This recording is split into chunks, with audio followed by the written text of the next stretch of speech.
Hi there. So today I wanted to talk about what it means when we say that eating disorders are not actually about food, which might be surprising given that they're called eating disorders.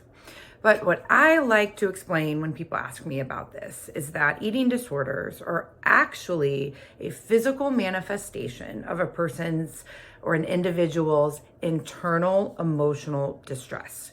So what we see is a disordered relationship with food or disordered eating behaviors. But what's underneath is really pain and suffering that's often associated with depression or anxiety, grief, or trauma. And an individual's only way of communicating this pain is through their eating disorder. So the age of onset for eating disorders is typically between age 12 and 25.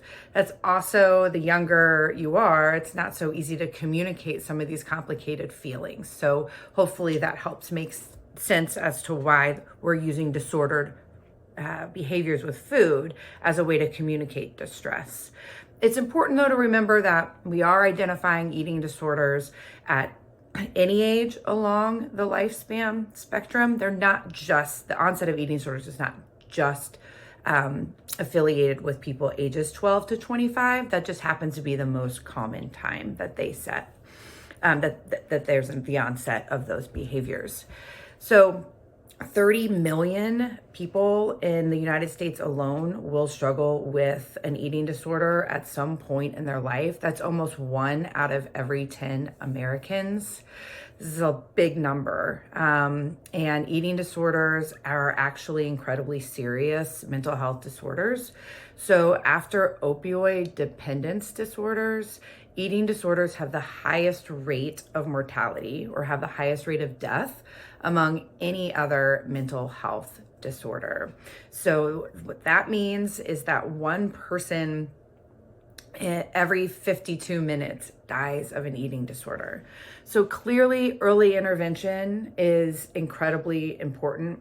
In fact, the sooner someone can get in the hands of an eating disorder treatment professional, the more likely they are to reach and maintain recovery. And so I recommend, if you are concerned with a loved one or someone you know that you're concerned that they're struggling with food, I would take the leap and actually just ask them directly about it. And what I counsel my loved ones or parents or partners to do is not talk necessarily about the food or a person's body, but instead focus on feelings. So feelings, not food. So instead of saying something like, hey, I noticed you're not eating as much, or it seems like you've been losing weight, it's better to say, hey, it seems like you've been more anxious lately. Do you want to talk about what's going on? Or I've noticed that you've been isolating more than usual, or you're not spending as much time with us. I'm wondering how you're feeling.